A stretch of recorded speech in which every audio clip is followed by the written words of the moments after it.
Thank you so much, Dr. Ashutosh. I think at the outset I have to make a couple of disclosures.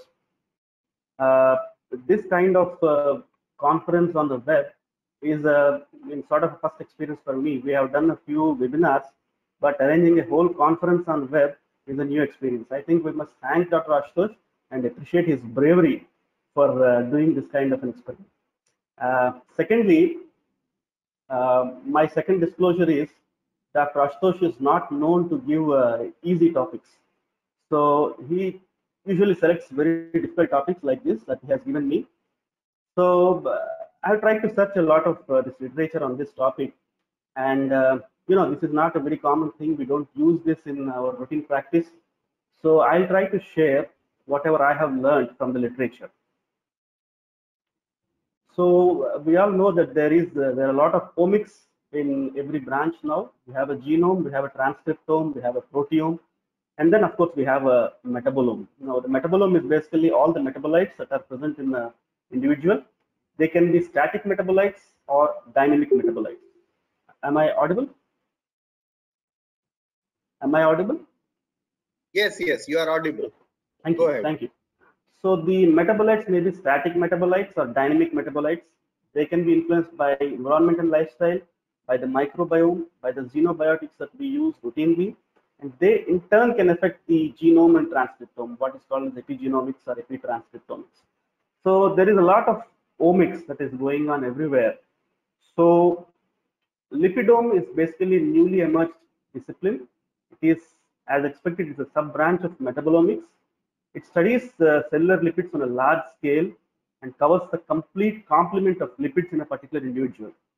So it also shows the spatial and temporal determination of lipids. By temporal, I mean that the lipidome is variable from time to time, and one particular fingerprint is not a lifetime constant.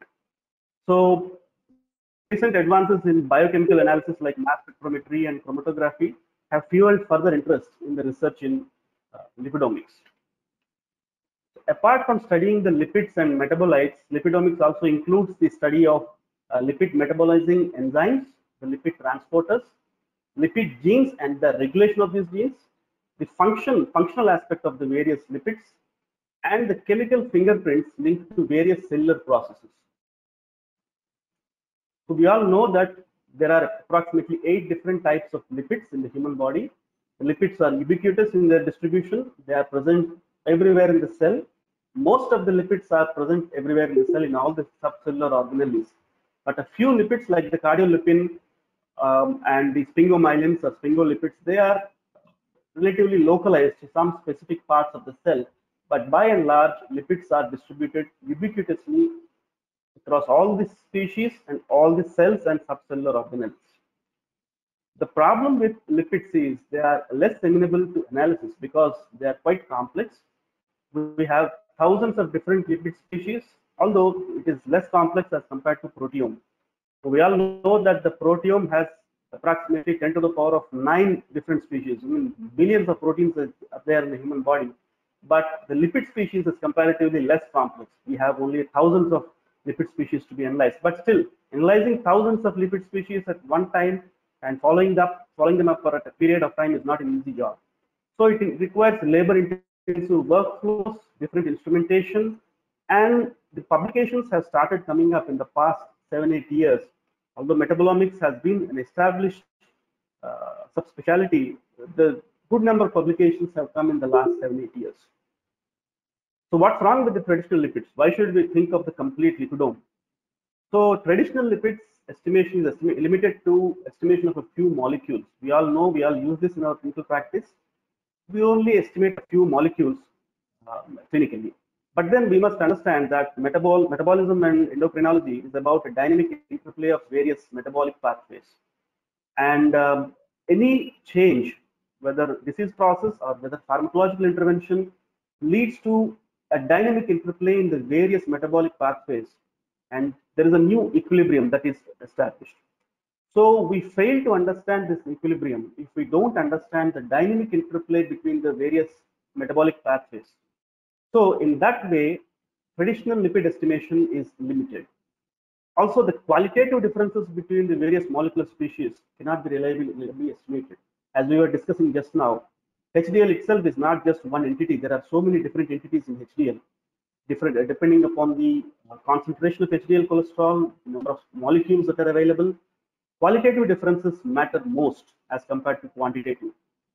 So there is no better risk prediction beyond the LDL cholesterol. Still, for the past 30 years or so, we have been using the LDL cholesterol and non-HDL cholesterol as risk prediction models, but we are not going any way better.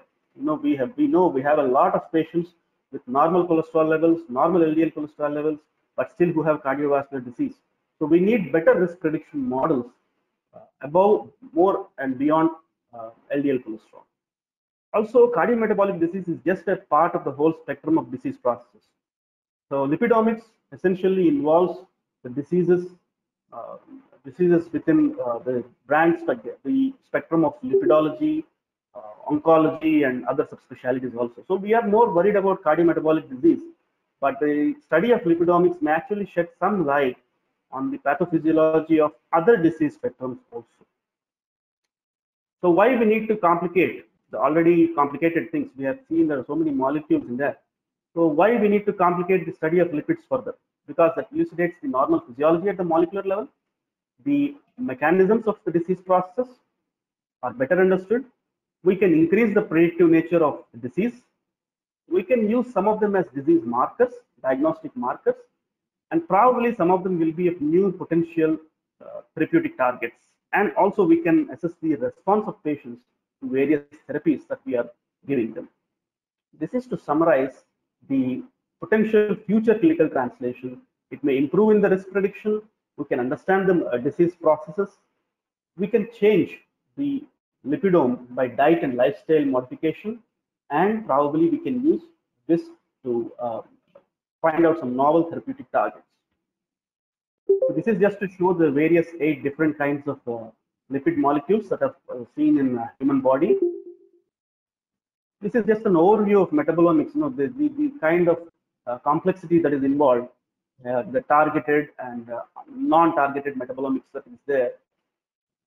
So there are various biochemical methods of analysis of lipids. I will not go into the details, just I will enumerate them. The nuclear magnetic resonance has less sensitivity and requires more sample, but mass spectrometry is probably the most useful. It has high sensitivity and selectivity, and electron spray ionization and ion mobility are more useful in mass spectrometry. And chromatography, especially the liquid chromatography, is probably more selective when there are highly abundant compounds suppressed by the low abundant compounds. So this is the workflow of lipidomics, that is basically the biochemical analysis, extract lipids. Here I want to emphasize that you can apply this analysis of lipids to various cells or organelles or even tissues or even just biological fluids. Probably as far as the clinical application is concerned, biological fluids are probably the most important sample where we can estimate this. Extract the lipids, separate them by various techniques, detect the various lipids by mass spectrometry or NMR, and identification. A very important point is bioinformatics and analysis are a very essential component of lipidomics. So when I try to find out what work has been done in the literature, there are a few studies that have been, of course, there are dozens and scores of articles that are coming up in the past 4-5 years, but I have selected a few studies just to show how lipidomics is progressing. I'm sure I'm audible. Yes. Am I audible? Go ahead. Go ahead. Go ahead. Thank you. So this is the Bruneck population study, which was published way back in 2014 in Circulation, where we can see that they have analyzed almost over 130 lipid moieties, lipid molecules in over 680 samples.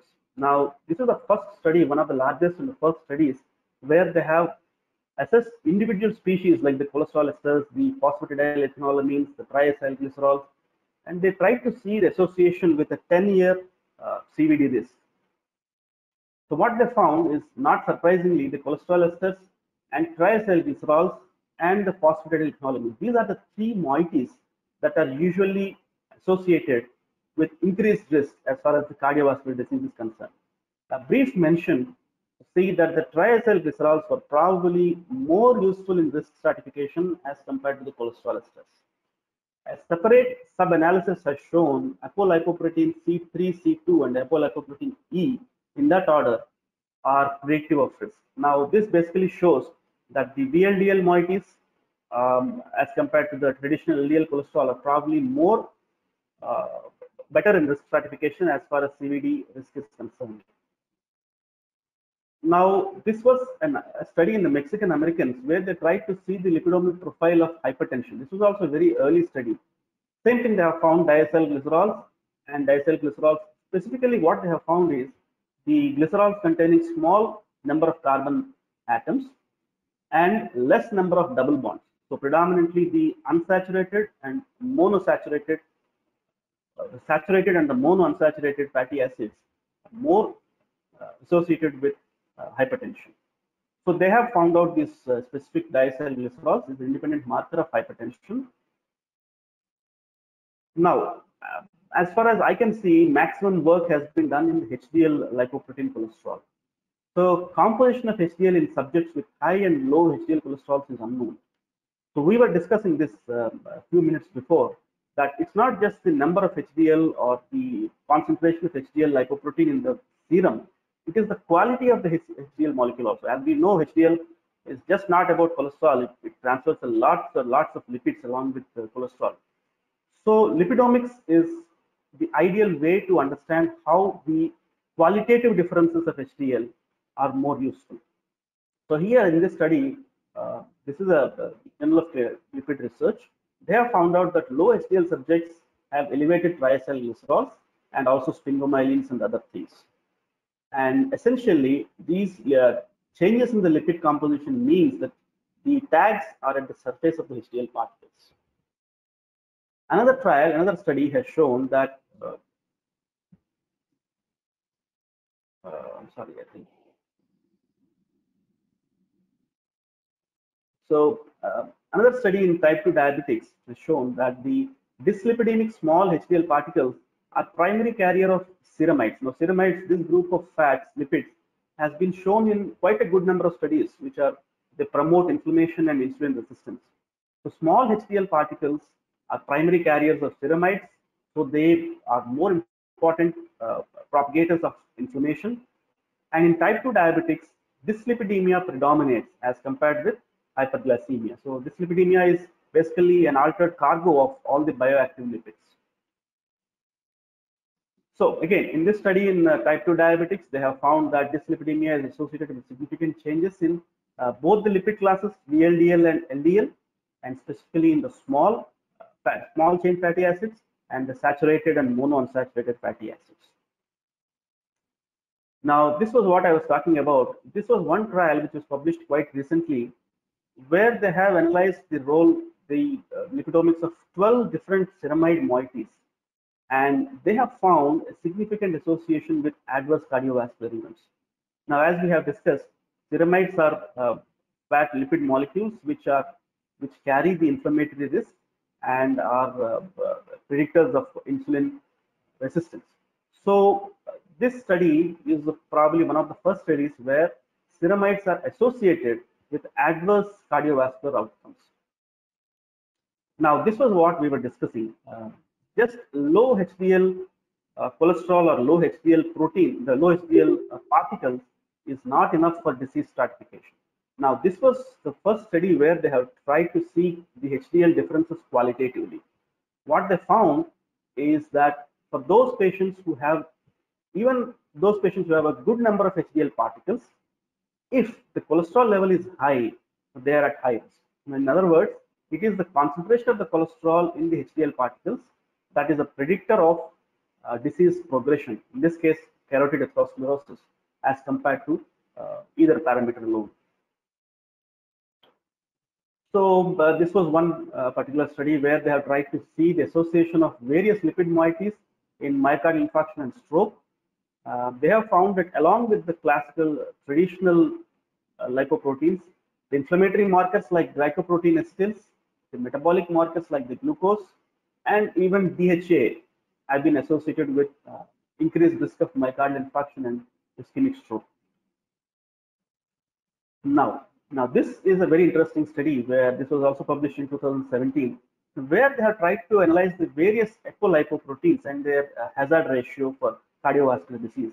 Now, I just want to note, see this, apart from the ApoB, it is the ApoC, C2 and C3, and other apolipoproteins, which are equally better or probably better than traditional ApoB lipoproteins. So the basic conclusion is that the strong association of VLDL associated lipoproteins in general community supports the concept of targeting the triacylglycerol rich lipoproteins. So this basically closes the discussion of the role of triglycerides and triacylglycerol rich lipoproteins in disease process in this study. So this is another trial. Now, this is how they show the reports of the lipid analysis. Now, they have tried to subclassify the patients with coronary artery disease into those patients who have acute coronary syndromes, stable angina, and no significant coronary artery disease. And they have done the lipidomic analysis for these patients. And what they have found is that the TCA cycle metabolites are decreased in patients with high-risk acute coronary syndromes. The phospholipid concentrations are decreased, but the short-chain acylcarnitines and amino acids are slightly increased. What does this mean? Probably we are not at a stage where we can attribute a causative role for all these things, but this is how the analysis of lipids can shed further light on altered metabolism in various patients. This is an unpublished data which was presented at ACC last year, where they have tried to see compare the familial hyperlipidemias and patients who are having coronary artery disease. What they found is that lipidomic profiles of both these groups highly similar between the familial and population ascertained hyperlipidemias. That basically means that whatever be the reason, whether it is the familial hyperlipidemias or acquired hyperlipidemias or metabolic syndromes or whatever it is, the lipidomic profiles reveal similar species are elevated in both these groups. This was a small study which was done in adolescents. Here they have tried to see another lipid moiety, glycerophospholine metabolites. Now here also they have found that these metabolites are associated with cardiovascular risk factors, especially in young adults and adolescents. So this is another recent article where they have found the additional risk metabolites. This is a metabolomic study of various metabolites that they have tried to see in population. The risk prediction when they have added these metabolomic profile is slightly better as compared with the standard risk assessment. So various studies have been done in cardiovascular disease and acute coronary syndromes, but this one particular trial in heart failure patients, the role of ceramides in heart failure with preserved ejection fraction, the so-called diastolic heart failure group. Here also they have found out that elevated levels of ceramides were found in these patients with the heart failure with preserved ejection fraction. This is the subgroup analysis of the TOPCAT study. So this is about how we understand the disease processes and disease pathogenesis. Now this one particular study has seen how weight loss and exercise improve the outcome of the HDL lipidome.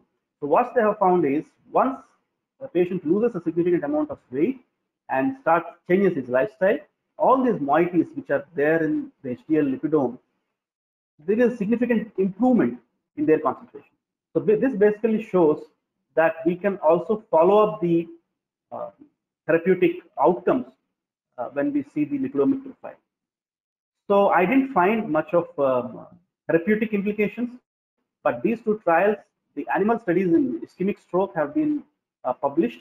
The monoacylglycerol lipase inhibitor and the acetyl coenzyme A carboxylase 1 inhibitors are found to reduce the severity of ischemic stroke in animal studies. So this basically outlines maybe we may have some new therapeutic targets once we see the specific lipidomes. Lastly, this one trial I found very interesting, where they have seen the PCSK9 inhibition, where they have the genetic inhibition of PCSK9, whereby we know that these are not patients We all know that genetic change differences in PCSK9, they have low HDL cholesterol levels and they're at lesser risk for cardiovascular disease. So here in this study, they have compared the use of statins with these patients who have a genetic inhibition of PCSK9. What they have found is that genetic inhibition of PCSK9 has similar metabolic effects to statin therapy, but the VLDL lipids are not significantly less. So basically, this sums up. We had some discussion about the PCSK9 inhibitors, where they are equally beneficial or probably slightly superior to statins as far as reduction of LDL cholesterol is concerned. But the reduction of VLDL is not significant enough with PCSK9 inhibitors. So this sums up that PCSK9 inhibition is probably inferior to statin treatment as far as the VLDL reduction is concerned. So this is how we can almost predict the response to treatment, and we can see how these metabolic changes on treatment for these patients. So to conclude, where we stand today, that is, if genome is about the disease susceptibility, metabolome is the fingerprint of its pathogenesis. So probably we need more studies. We need to develop algorithms for analysis. As we know, there are thousands of lipid moieties going around. We need to develop algorithms for analysis of this complex database. The role of bioinformatics and artificial intelligence is very high. I mean, we cannot assess all these things without artificial intelligence. As artificial intelligence improves, probably our understanding of lipidomics is also going to improve. We need to find out signature metabolic profile for meaningful clinical use. So far, we don't have signature, in the sense diagnostic metabolomic profiles we do not have, but the data is coming slowly. And probably we will be having these things. And once we have a signature profile, the role of lipidomics in refining our current risk prediction models is also very important. Probably we may be able to develop specific therapeutic targets, and we can use it also for monitoring response to drug therapy. So that's it. Thank you very much.